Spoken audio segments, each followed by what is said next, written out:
Now look at this. Cultural confidence. An epidemic of delusional thinking. This is what's happening to us. An epidemic of delusional thinking. Now look at these dudes here. I love Jeezy and I love Kanye. I feel their pain. Jeezy first came out, I had my issues with him, but as I started to listen to him, when I listened to that Recession album, woo! My brother's sticking some pain, right? He's spitting pain. But look at what they do. Look at how they glorify that. Now we see this, and we run right to that store, get the hoodie, the white tee, and the chains. You know, and then what's significant about this photo, the reason why I put it on there, brothers and sisters, is look at his chain. What piece does he have on his chain? Can y'all see that? It's a little fuzzy. What piece does he have on his chain? A snowman. What's that represent?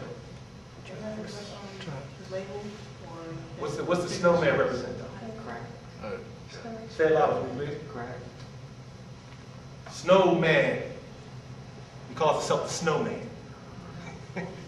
And we let that go? And we jam into it? Come on. Those of you who want to be rappers, like I told the brother earlier, if you want to spit pain, have 3 or 4 jams on that album that can feed your people, teach the people, make them feel good. Right? I mean, I wasn't too upset when Whammo left. I'm sorry. I'm going to tell you like it is. Because they played a whole bunch of BS. Over and over and over again. They brainwashed us with this material, y'all. When we got I got nieces, 4 and 5. Right? I ain't into having sex, I'm into making love. Singing 50 jams. Or T-Pain, I'm gonna buy you a drink. I talked about my new book, Kushite to a Thug, where I rolled up at the light, I look to the right, I see a sister, she look like a regular sister, y'all. Nice shades on, she chilling. And she banging, I'm gonna buy you a drink, right? And then her 2 kids is in the background like this. Buy you a drink. Now what's significant about that, y'all? You programming your child at 5 years old.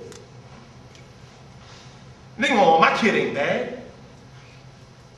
But you gave him this material. Then he go to school, he cussing, and he get kicked out. Now why are we as a culture the only culture that allows this to happen? Now, white culture, they had an ad on Abercrombie and Fitch ad. There's all kinds of examples. I like to use this one. That came on TV and it was showing too much revealing stuff. They snatched that ad off the air. Quickly. 1 week later. Because what did they do? One of them little groups came out and said, hold up, man, y'all better stop this or we're going to protest Abercrombie and Fitch. And they took that ad off the air. Why are we the only culture that allows this stuff to happen? We allow this to happen. We ain't saying nothing. Then we want to get mad when they call us all kinds of names. All right? I'm one that thinks that, you know, slang or ebonics is not all that bad. All right? It's the context we use the words. You have to understand that our words create destinies for us. If you calling your girl a B, right? Hey, B, come here, man, you my B. You know what I mean? Right? That word then becomes a part of her. Right?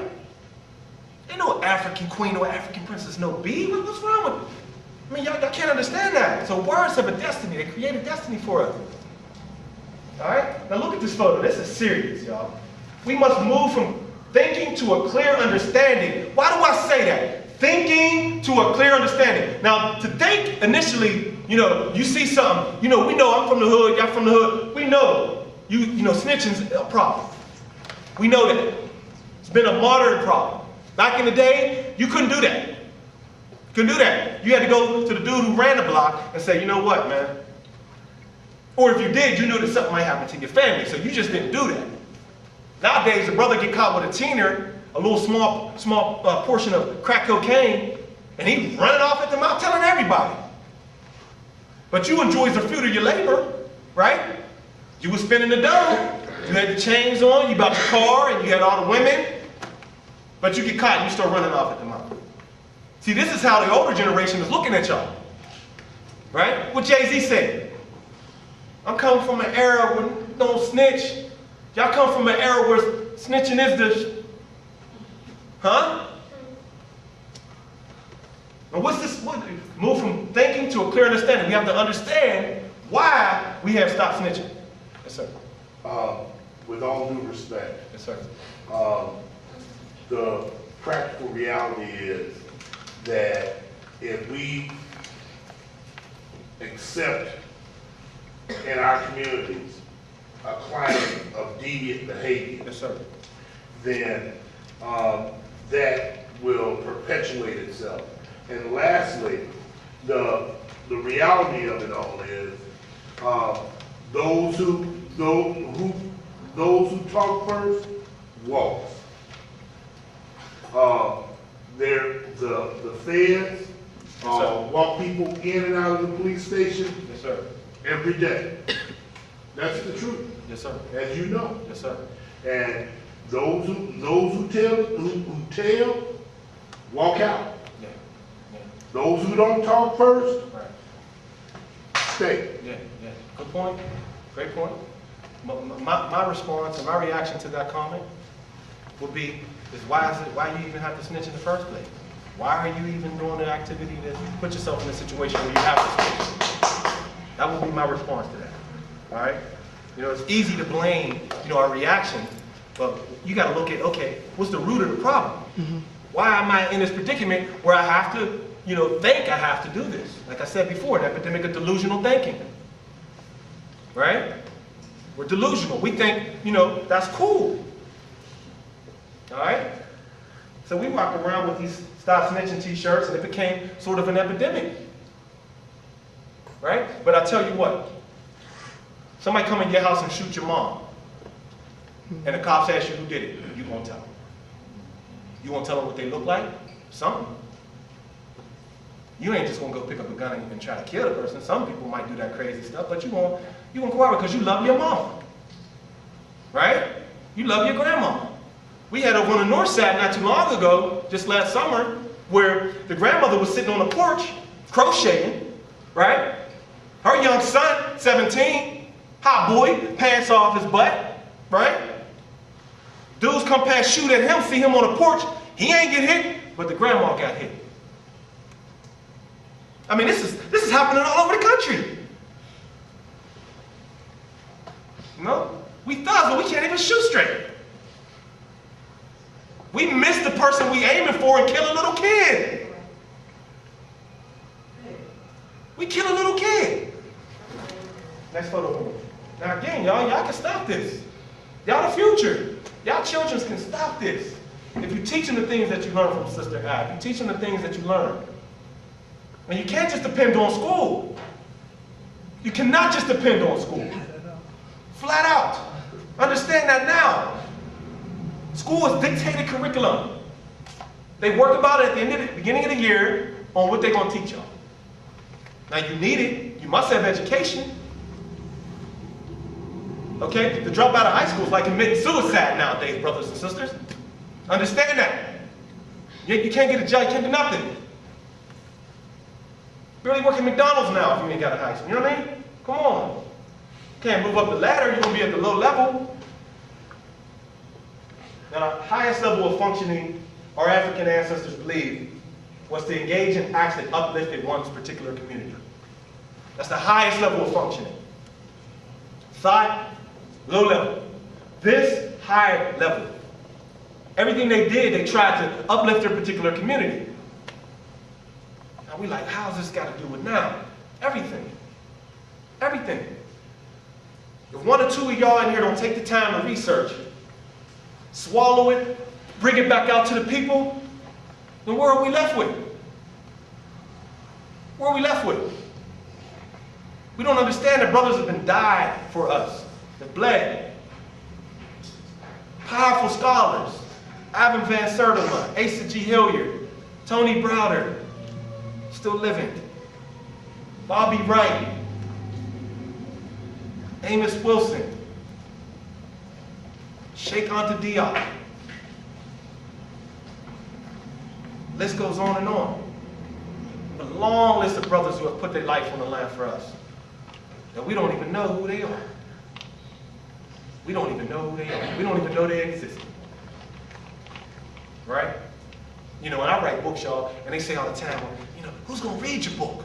You know, the youth ain't reading nowadays. That's the confidence they have in y'all. They ain't reading.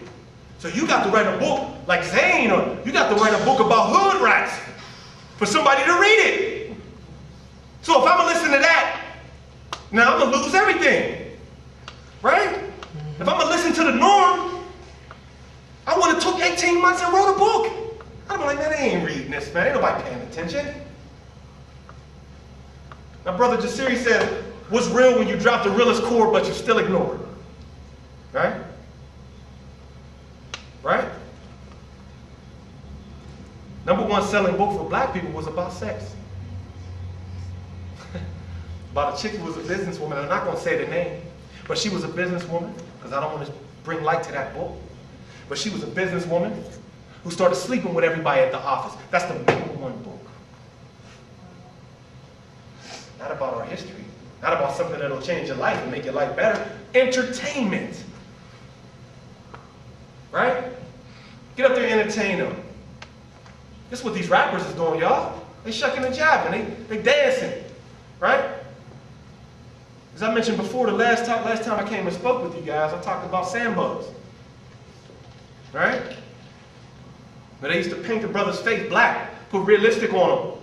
Some tap shoes. And get up on that stage and dance. And entertain me. Right? And what do we think now? I spoke at the CIS program, and I asked the brothers to raise their hand, who wants to be a rapper? About 80% of the room, their hands went up. We think sports or drug dealing. Singing crack rock where you gotta make a jump shot. Right? Come on, y'all. Y'all in the right place, y'all getting the right information. What y'all need to do is learn as much as you can and teach your people. I know some of y'all parents think they know it all. They might not want to hear you come home talking about Galatians. This dude today told it was a black man. They don't want to hear that. And it might make you feel bad. It might discourage you. But just keep feeding it to them. They're going to get it eventually. They're going to get it. Some of our parents are just as silly as some of these fools walking around here. With all due respect. They have no clue what's going on. No clue. And I'm not saying that to disrespect your parents. Always honor and respect your parents. But try anyway. You might learn something from sister. Hey, I learned about my heart today. They might want to change the subject to the soap opera or something. 20 minutes later, bring it up again. Bring it up again. Next photo, please. Now, there was 3 levels. A brother by the name of George G.M. James, which is another brother that a lot of us don't clearly understand who he is. Raise your hand if you've heard that name before, please.